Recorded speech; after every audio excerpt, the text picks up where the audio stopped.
Thank you so much for joining today's presentation by First Saturday PDX.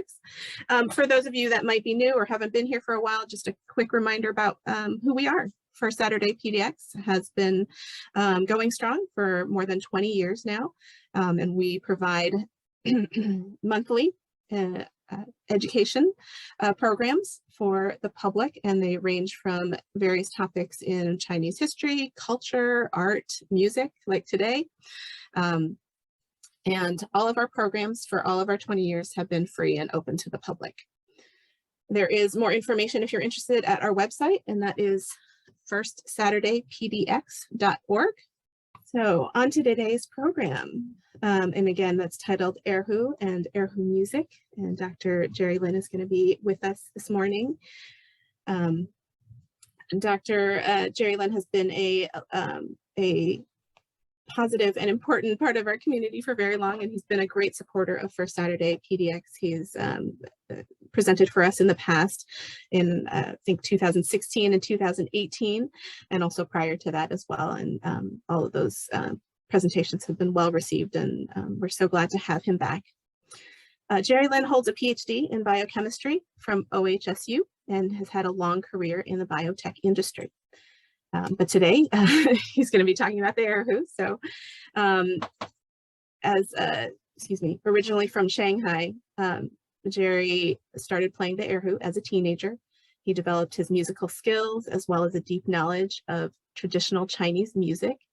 And so with that, he has performed solo or in ensembles and duets and other groups with other traditional Chinese instrumentalists at many concerts for various community organizations and for community events in the Portland and surrounding areas. One of his upcoming performances that I'm very excited to learn about is coming up on Thursday, May 6th at 7 p.m. And in celebration of Asian American Heritage Month, he is going to be performing with a series of different Asian musicians, and the concert is titled "I Am an American: Stories of Exclusion and Belonging," and that's at the Research Center for the Arts in Beaverton. We'll put the link in the chat. If anyone's interested, they can click on that and check that out. And we'll also put that information on our website following our program. So with that, I'd like to invite Jerry to begin his presentation. And again, thank you, Jerry, for joining us, and we look forward to this talk. Oh, thanks, Jen, for the introduction. And thanks, everyone, for coming over to today's presentation. I'll take the time of today to give you a brief introduction of the instrument of Erhu, as you know, and a very brief history of it and how it's made, how it's looking, and the instrument itself. Then I'll also introduce you the family members of Erhu, because this is a large family of the instrument we call the Hu Qing, and then there are many different versions of Erhu. So you get a chance to see some picture of it and some of clip of playing by other I connected to the internet. And then I'm gonna talk about a little bit about the musical notation, because every time I was asked that question. And I'm also gonna talk about a little bit about the role of Erhu in Chinese music and the so-called local operas, because Erhu and their siblings are very widely used in most of these performances. And finally, I'm going to demo a few pieces to show different style of the music. I grew up in Shanghai, China, and when I was little, I liked to listen to the radio and often was moved by the music. My neighbor had some instrument, and I was eager to get my hands on and trying to figure out some tunes by myself. Later on, I had the opportunity of studying with a teacher. And since then, Erhu has been an important part of my life. I find the pleasure, beauty, and the tranquility when I play the instrument. The Erhu is probably the most important and widely used instrument in China, from traditional music to regional operas. Its unique form, playing techniques, and the distinctive tune makes this very impressive and recognizable. Erhu music, as I always said, is as Chinese as it gets. Its mellow, nasal, and expressive sound is said to be the most closest to human voice. If you have been to China, you probably have seen the Erhu performance everywhere, from stage to the streets.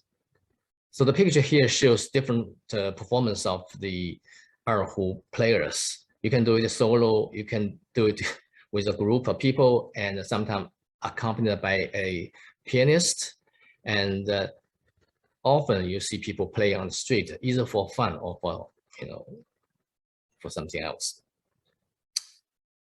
The name, the Erhu, tells you that it's a two-stringed instrument.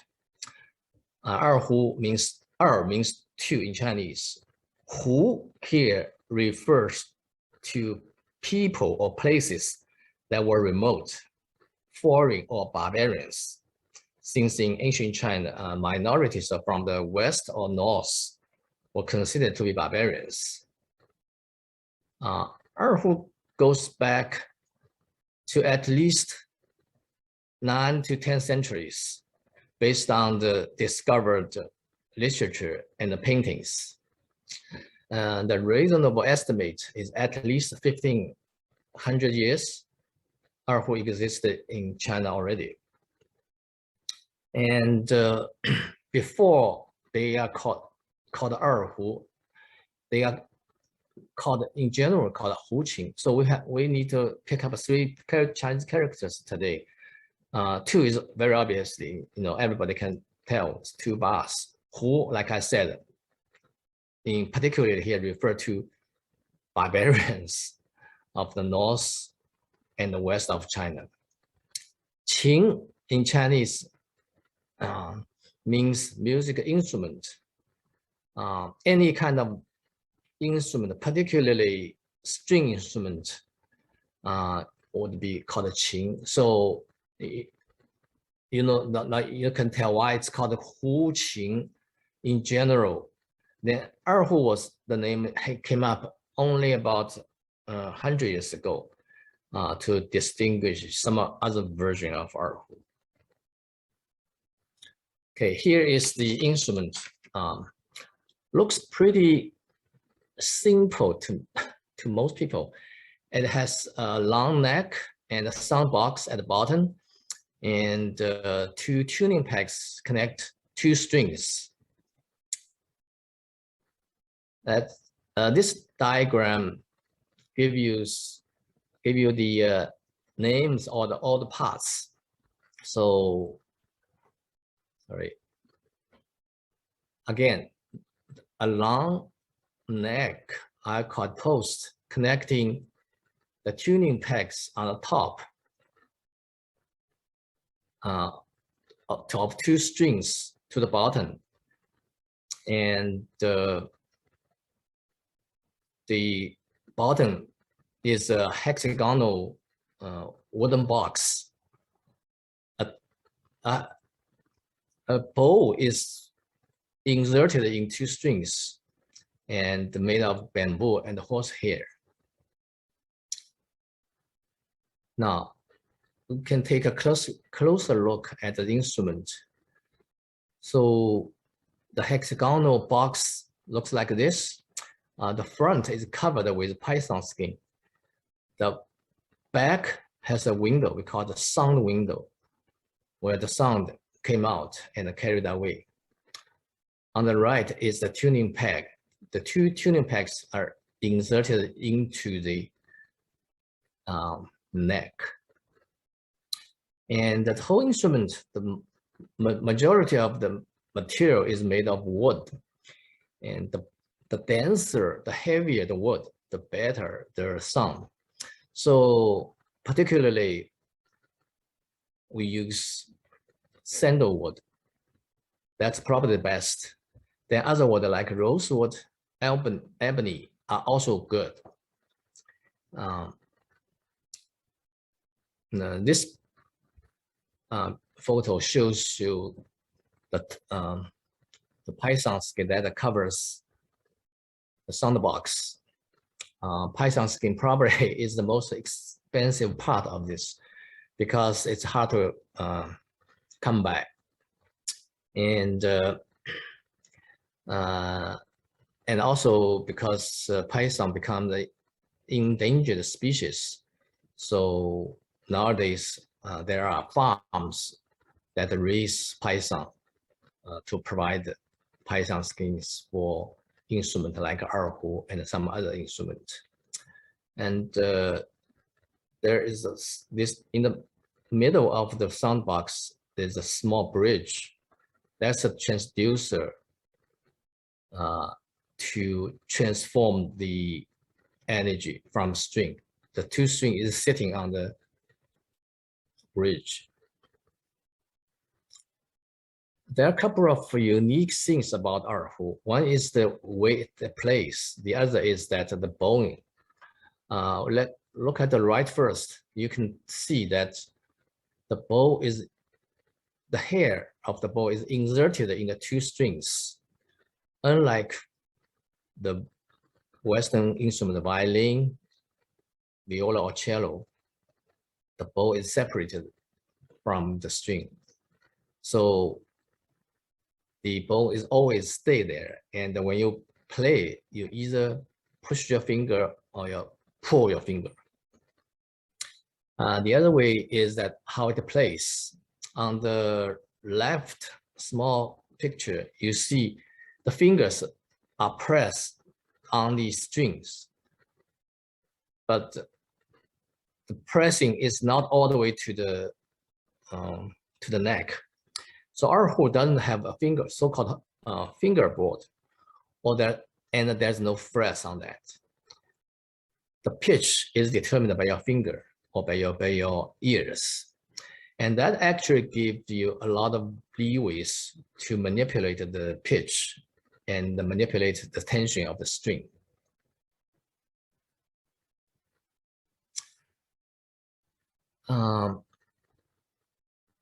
Depends on their size or the making or the shape.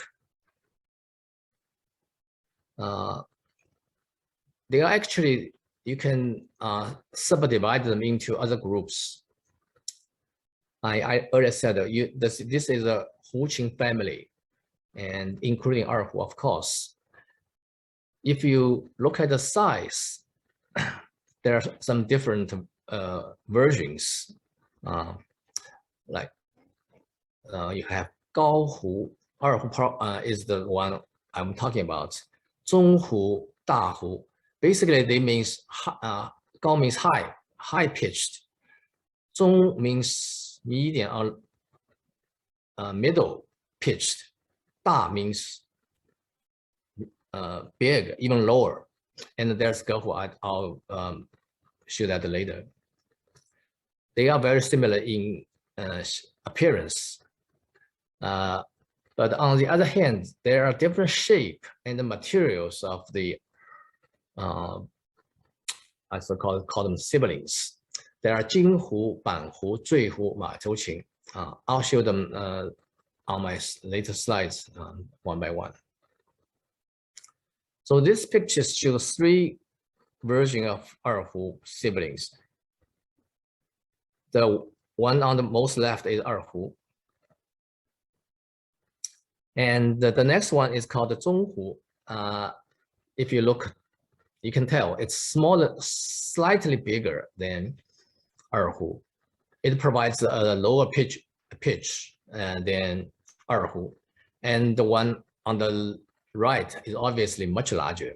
So they provide different registers of the notes for the music.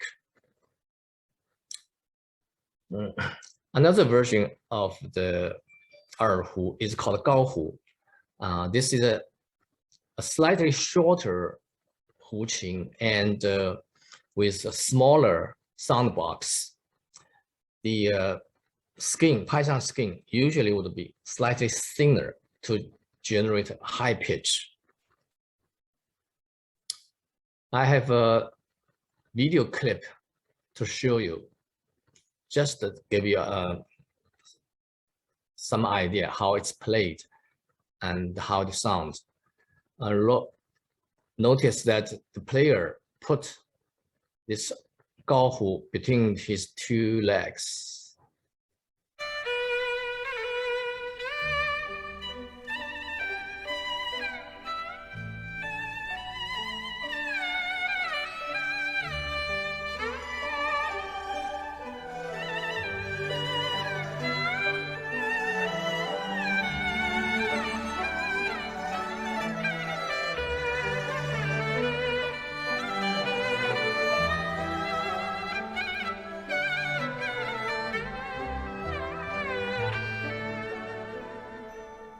Yeah, so it's very brief clip to give you some idea. And the Gehu actually is a very weird invention in the 50s. At that time, someone wanted to have a Chinese orchestra with pure Chinese instrument. So they developed this so-called Gehu. If you know that there are no bass instrument in Chinese instrument. So they try to develop something that can produce lower notes.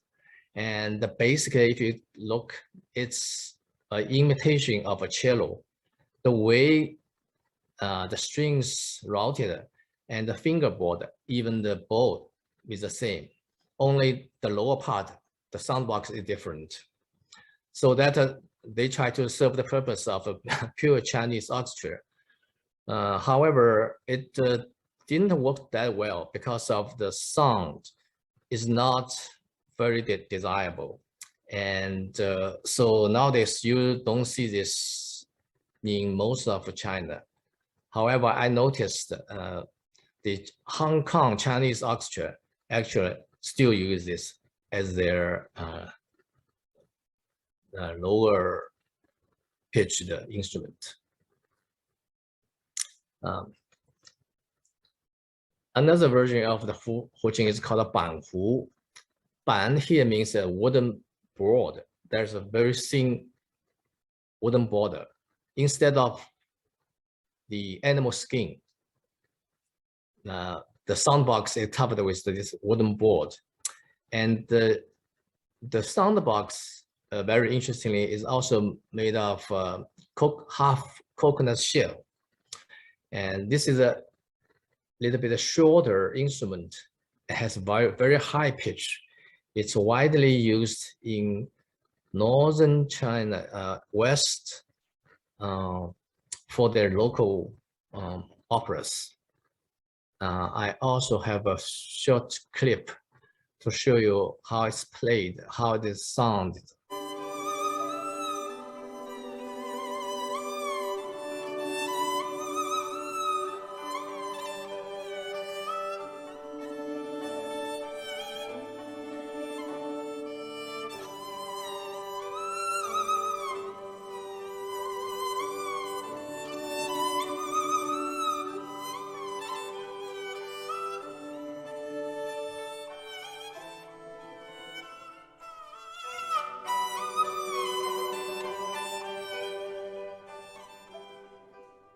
Okay, yeah, you can tell it's very high pitched.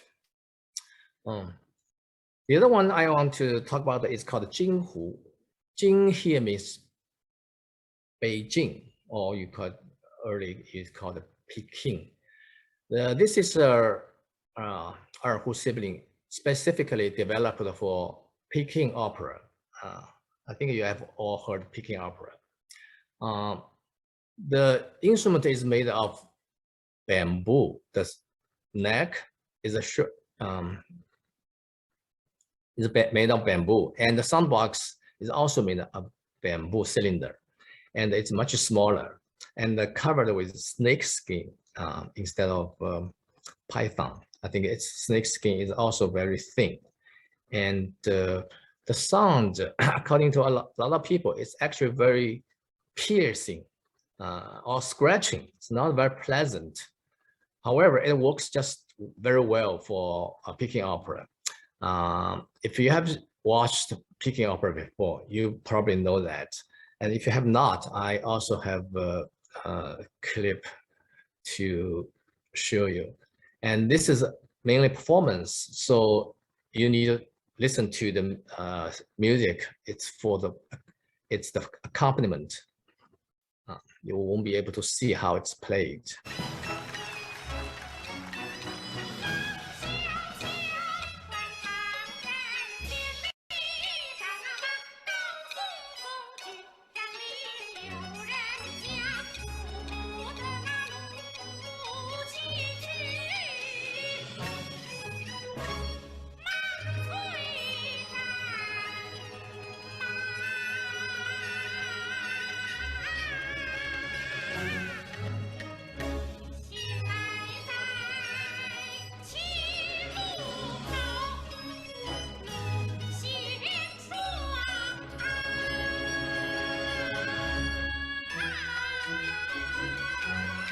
Yeah, if you pay attention, that you probably can notice that Jinghu is the primary instrument to accompany the singing. Next, Erhu variation is called Zhuihu. Zhui has the meaning of falling or dropping. Now, next slide, I'll show you how it's played, so you realize why it's called the Zhui. Because of the long neck.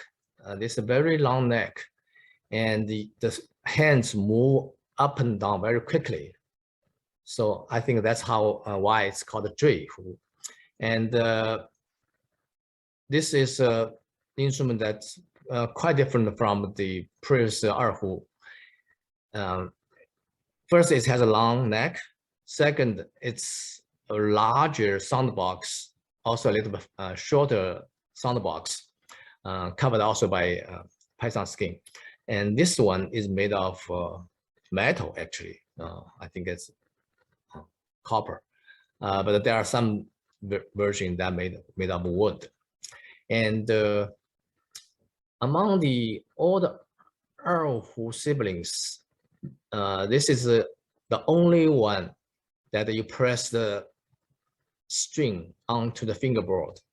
And look at the right, the neck is relatively wide and flat. You have to press the finger onto the fingerboard.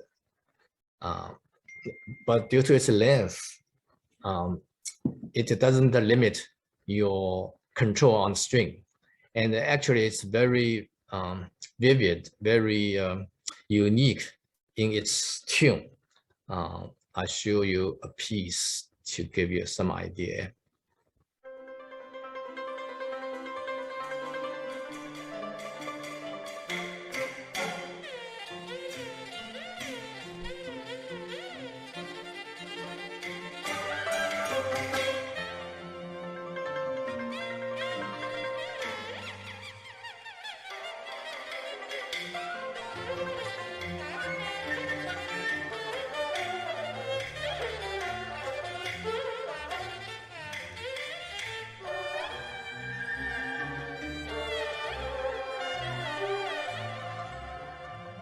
Yeah, Zhuihu is used widely in Henan, Shandong province, and in Hebei for local musicals, and occasionally they appeared on stage for solo music. The last one I want to mention is called Ma Tou Qing. Ma Tou here means horse head, because the head of the neck is shaped as a little horse. And this is a very interesting instrument with a very big sound box. And also here it has two strings. And the player plays this instrument between two legs, play. The sound is quite deep and mellow, and it's quite recognizable. So take a quick look at all the demo.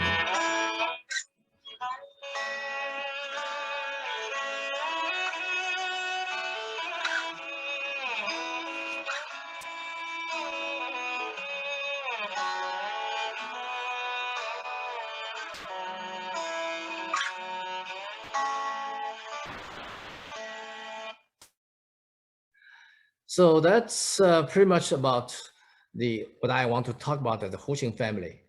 Actually, there are much more different versions of Erhu, but they are not very widely used. The one I mentioned earlier are the very popular ones and commonly used in a lot of performances. And actually, Erhu is not unique in China, and there in Asia, there are many different kinds of similar instruments.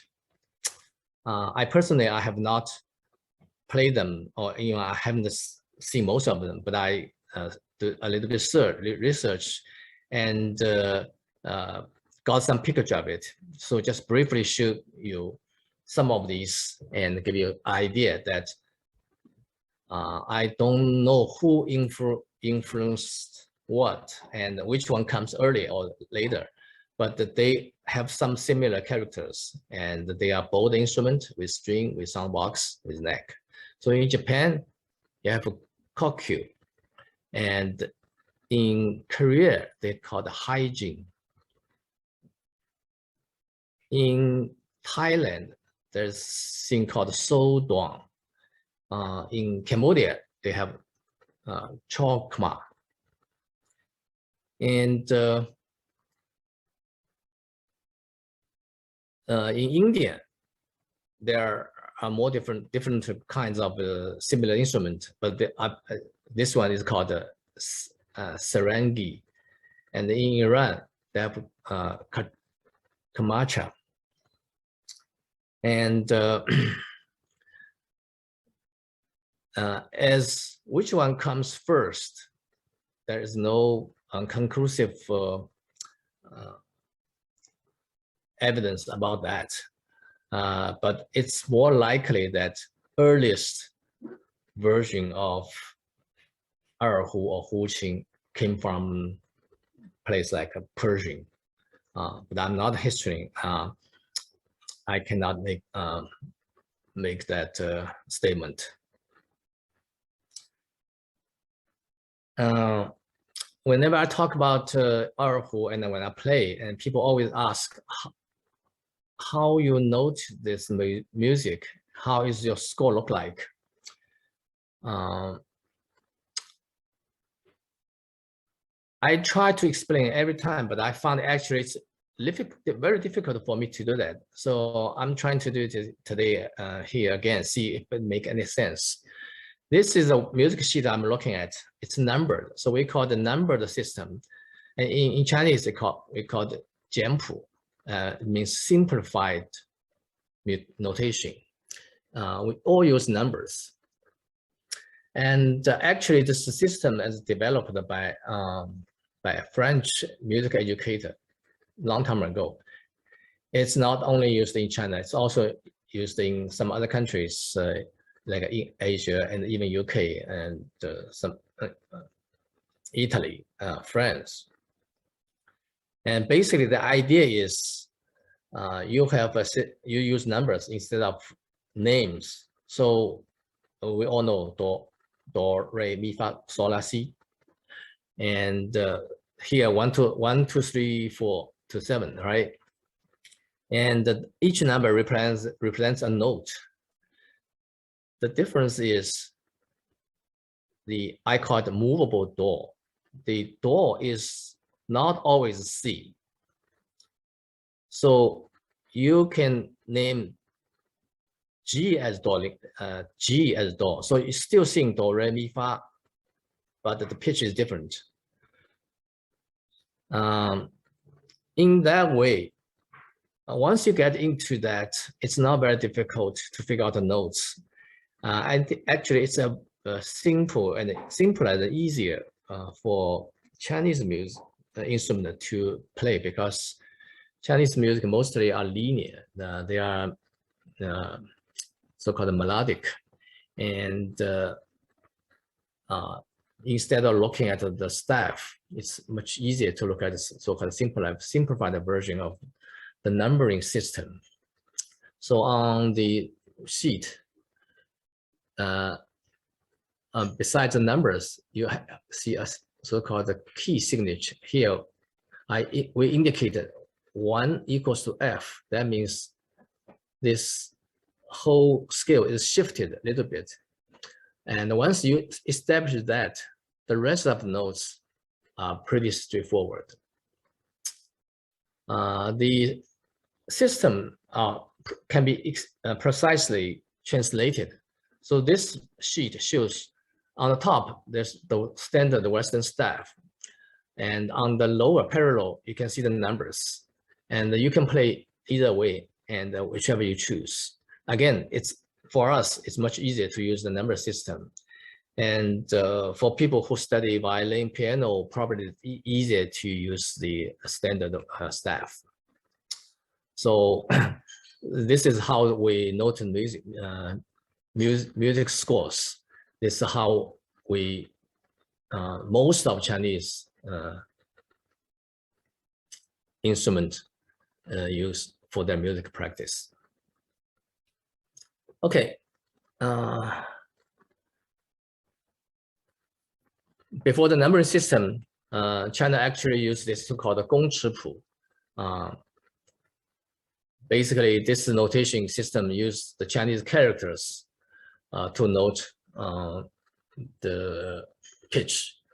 I'm not familiar with that at all, and it doesn't make any sense to me. But I believe if you study it and you learn a little bit, you can translate this score, and they'll perform exactly the same thing. Okay, so Erhu and Erhu families used in music, in performance, and especially in Chinese so-called the Xi Qu. The Xi Qu, the common translation is called opera. So for example, Peking opera, you call it Jingju, you call it opera, and some other local ju. The common translation is for opera. However, I found it's not very accurate. Sometimes it's misleading. The Xi Qu by itself is a category in China. Those are the plays or shows in local dialect. Notice that's the local dialect and the local music. So with very strong local flavor. And the shows often have dialogues, singing, dancing, and the martial arts together. And you also can tell, and from the Peking opera performance, they has very elaborate costume and the makeups. China is very big, vast in geology and culturally. And there are many Xi Qu form in various areas. And I only listed here a few of them. According to statistics, there are about more than 300 different of Xi Qu that I call the regional musicals. And each area has their own one. For example, the one I pointed called Qingqiang is from Shanxi province. Yuju is from, the translation is called the Canton opera. It's from Canton. I think that here was covered by the image. You have Shanghai musicals and Zhejiang musicals. And the thing about the local opera is they are very limited in its own region. And people there like it very much, are almost crazy about that. but the people far from it couldn't care less. For example, people in Shanghai would not listen to or watch Qin Qiang Yuji or sing.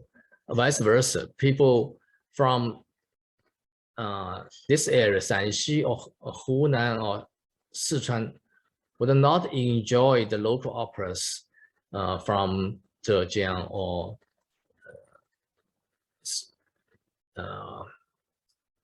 Shanghai. So that's a very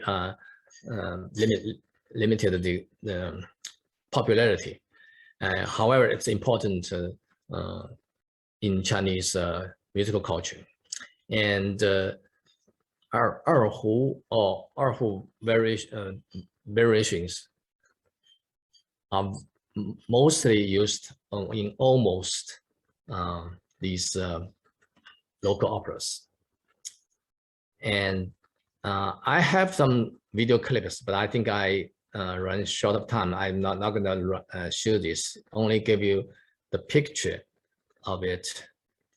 Maybe I play one and skip the rest.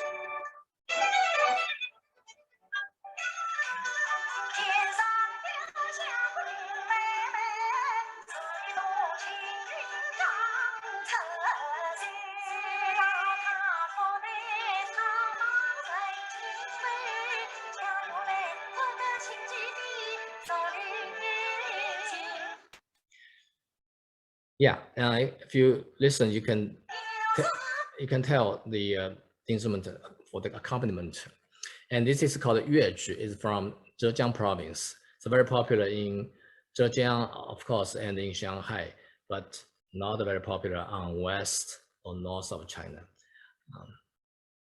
Very similarly, there are other local Shiqu. Then I'm not gonna show the video.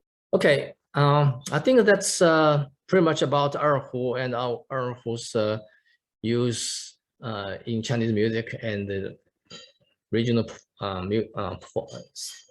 operas.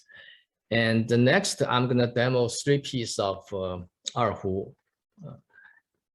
I choose these 3 pieces because of their originated from different areas, and also from the style and the different playing skill.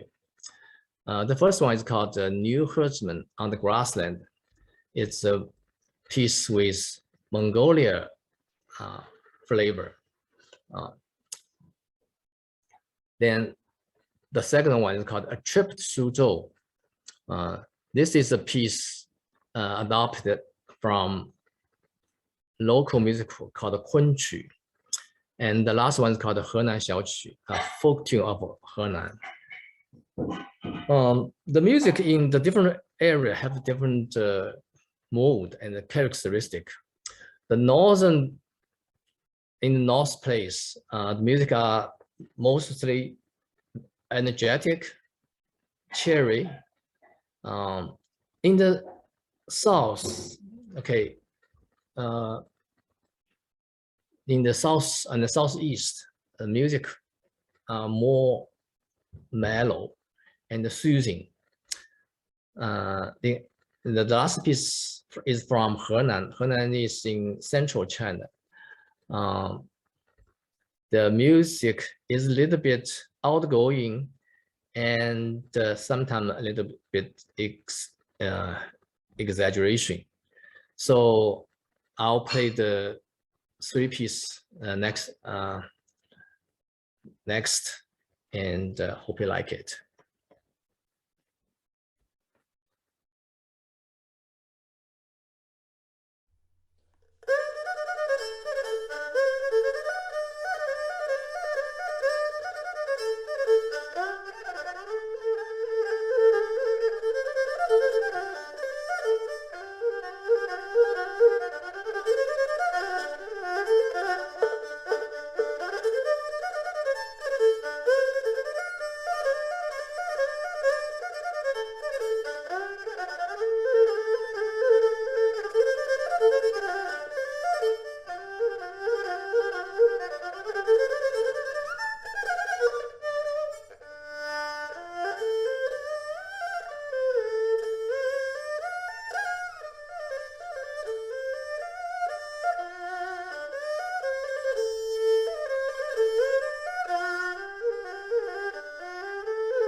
Thank you so much, Jerry. Those were lovely. And I know the audience, you can't hear them, but I'm sure they're clapping and cheering for you. Thank you. Absolutely. Thank you so much for those performances. I think we will move into our Q&A session. Okay. So just as a reminder, if anyone has a question, click on that Q&A icon. It'll open up a box and you can type your question in there. If you're having difficulties finding that, you can use the chat function as well. And we'll try to monitor that as best we can. Let's see. Yeah, we've got a few questions that have come in, so I think we'll just start with those. First question comes from Dennis. He says, Jerry, thank you for the history and types of hu qing. When playing, is the index or another finger between the strings and the neck? Again, what question? Yeah, it's thank you for the history and types of hu qing. Mm-hmm. When playing, is the index or another finger between the strings and neck? No, it's on the outside, not between. Okay, and do you use all the fingers, or what is the placement of that? I use 4 fingers.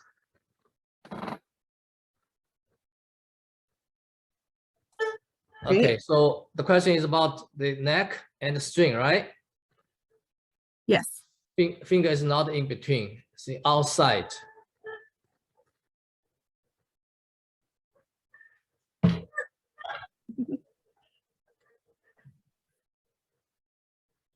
So I use 4 fingers. Like this. Can you see? Yes, that's great. Thank you. Yeah.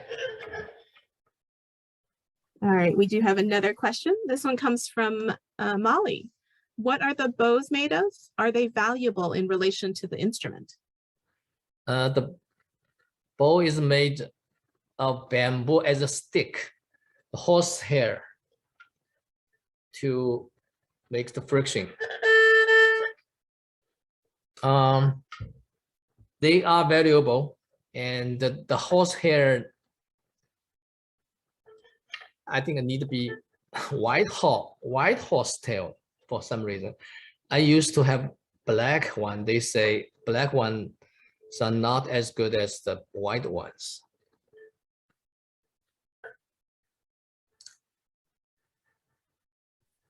That's so fascinating. Thank you. Another question comes from Roger. He says, Pingtan was on your map. Yes. Suzhou has a Pingtan museum with performances. Yes. As part of duet storytelling. Have you ever done a Pingtan performance? See, when I show my slides, I thought that the text were covered, so I didn't mention Pingtan. Pingtan actually is the one I realized not using Erhu. They use 2 instruments. One is sanxian, 3-stringed plucking instrument. The other is pipa, lute, guitar or lute like looking plucking instrument. Tan means plucking. So in Pingtan, they use these 2 plucking instruments. They are not using Erhu, no bowed string instrument. Thanks for mentioning that. That's interesting, yeah, to know. Yeah, that's fascinating. Thank you. Our next question comes from Suzanne. She says, it looked like the other instruments in Asia that were like the Erhu did not have the bow between the strings. Is that correct? That's correct. Most of them are not in between the strings.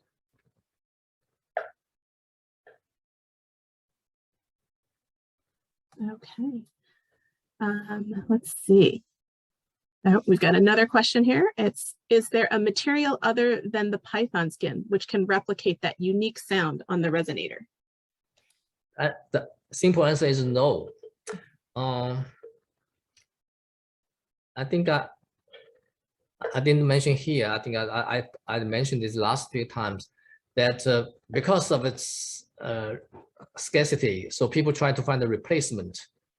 So they tried all different kinds of animals and or some synthetic materials. Nothing works like Python. No replacement so far.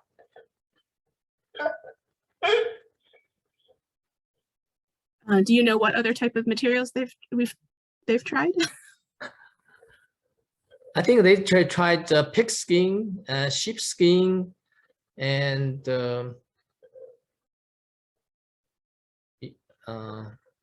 even chicken skin.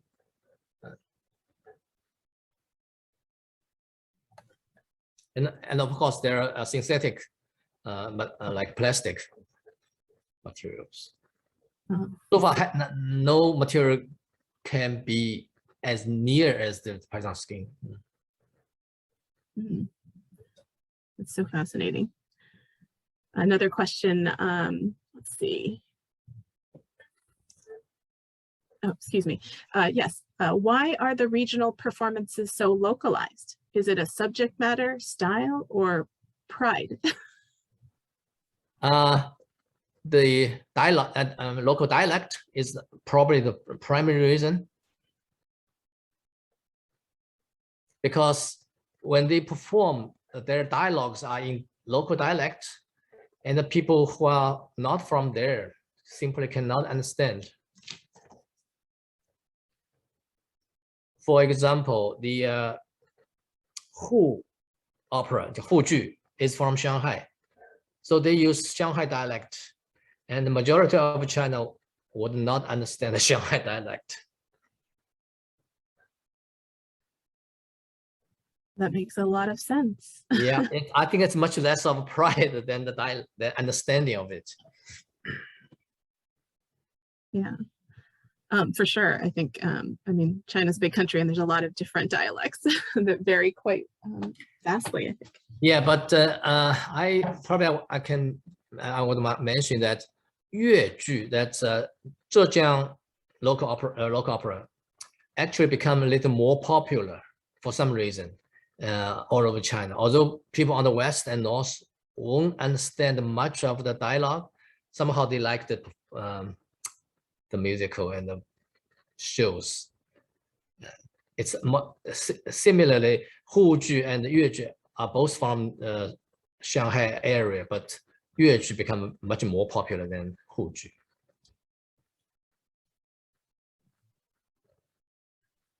Absolutely. We do have some more questions, so we're going to move on.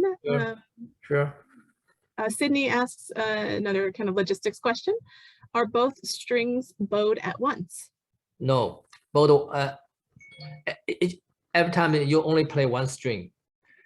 At the very rare occasion, you can play two strings, but it's not very often. It's only for special effects.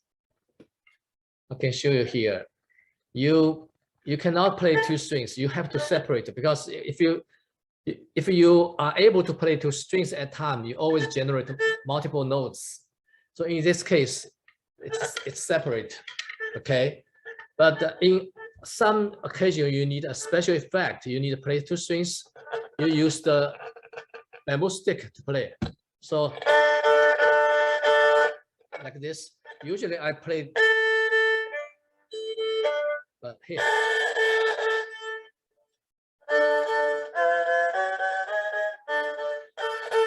That's very occasional, not commonly used. It's only for special effect.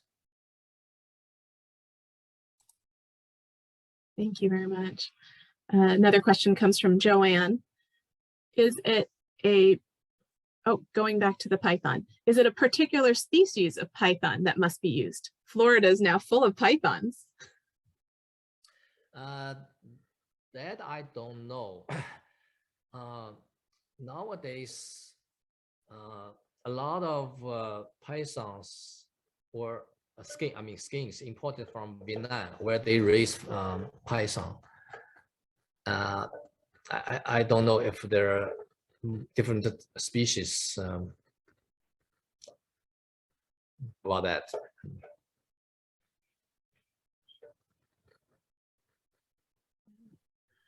kind of a follow-up to our the regional specific music. Elsa asks, has any effort been made to create a universal language for these operas, such as Mandarin for an official spoken language?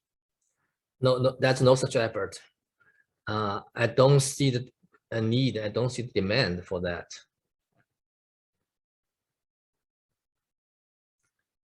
Actually, I think it's keep this as it is, and it's actually a very diversified cultural assets.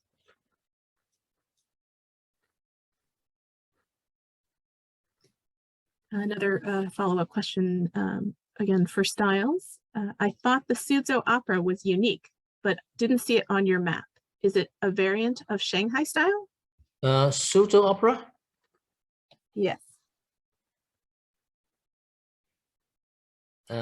Did you mention? Did you mean Pingtan? I'm not sure. So whoever asked the question, if you could clarify it. Yeah. Or you mean Kunqu? That may be called the Suzhou opera. Can you clarify? Okay, so in Suzhou, the two dominant musical performance one is the Pingtan, as we discussed a little earlier, and someone asked about that. The other is Kunqu. That's a very popular, more relatively popular style of local music. And the second piece I played, A Trip to Suzhou, is based on Kunqu melody.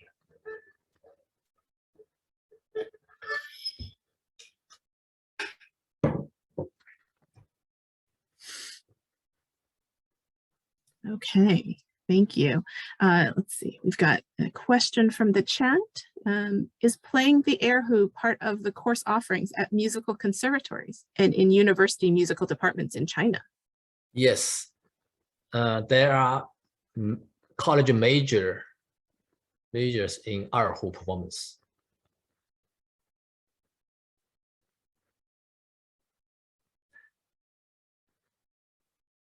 A bit of a follow-up question to that. Yeah, even there are high degree, like master degree of performing Erhu. Great. Are there new, as a follow-up question to that, in those universities and other musical settings, is there new music, new styles that are trying to be developed, kind of like modern music? Yes. Yes, the piece I played are pretty traditional and classical. There are new music written by newer generation of composers, and they demand more skills, more as I say, more difficult way of interpreting that. And there are also some arrangement from Western piece, like violin piece, into Erhu, that make it very showy, because violin piece sometimes are very difficult technically. And also there are new compositions, yeah, over the recent years. It's good to hear that it's continuing on, both traditional and new. Erhu is still very popular in China. Young people want to learn that and perform that, so there's no worry about losing that. That's great to hear. Actually, it's a very competitive if you want to go to a college with the Erhu major.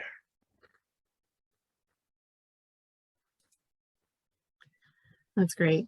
Thank you. Our next question comes from Suwako. Are there any techniques of playing that are difficult to master?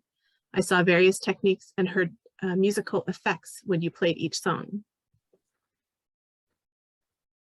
Yeah, I think the most common difficulty is playing fast bowing. When you do a lot of notes in short time and a lot of change of notes, in that it's a very difficult part. It takes years of practice to get to that. And the other thing is to get the pitch right. It's an ongoing issue for everyone because there's no fret. So every note is determined by your hearing. So if you don't practice constantly, you lose that hearing, you start to get out of tune.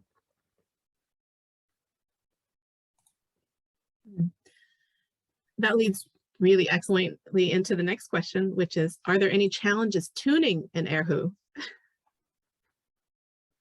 Not to me. It's tuned pretty simply, tuned into DA. Most people who have trained a little bit shouldn't have much problem. If you have difficulty of doing that, you can get some tools to help you.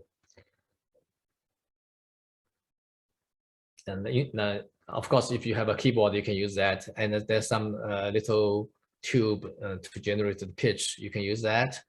And nowadays, you can use electronic device like a guitar tuner to put on Erhu to help you. But I don't seem to need it for myself. No doubt from your many years of playing the instrument. That's great. We are going into our last question. So if anyone has any, last minute ones, put them in while we start to wrap up. But this question comes from Sabina. Since Erhu's name means 2 plus barbarians, what is the tribe of barbarians? I think it's a historical question. Where does the name Erhu come from and the instrument, perhaps? I can only guess. The who referred to people on the west or on the north. So if on north, it's Mongolia and Inner Mongolia area. The west would be like in Qinghai province and even Xinjiang province. So just to get a picture of the Chinese map, it's on the north and west. They are definitely a minority. They are non-Han ethnicity. But specifically, I don't think you can say from which tribe. Thank you so much. We have, it looks like we've answered all the questions. Yay! I do want to, let's see, as we wrap up, I wanted to say thank you again for this talk. We did have some comments here that I'd like to share from the audience. An anonymous person wrote in, I really enjoyed the presentation. Sawako says, wonderful, with an exclamation point. We have Ray saying that I agree, beautiful music and a very informative presentation. Thank you. Suzanne also says, thank you for the very informative talk and wonderful performance. So we definitely echo all of those audience comments many, many times. And so just again, before we head out, Jerry, do you have any last comments or anything else you'd like to add to our presentation? No, thank you for your patience. Thank you for your attention to this presentation. Great. Thank you so much again for joining us. This is the end of our webinar presentation. Just as a reminder, we will have, thank you. We have our presentation next month titled Pictorial Naturalism and Truth, 11th Century Luhuan Sculptures of Lingyan Temple in China by Rebecca Bieberly. Definitely hope you all can join us. Registration will be open very soon, and you can get more information at our website. It's www.firstsaturdaypdx.org. If you guys have any further questions, follow-up questions, or any comments, feel free to email those to us at our Gmail, which is firstsaturdaypdx@gmail.com. And again, as a reminder, we're going to take a few minutes and then transition to our tea house. If you all are able to join us, we're going to exit out of the webinar and then click on the other link in your email confirmation. And that's for the tea house, and we'll be gathering in a few minutes. Make sure to grab a cup of tea or a snack and join us in just a few minutes. And again, thank you, Dr. Lin, for joining us and for performing for us.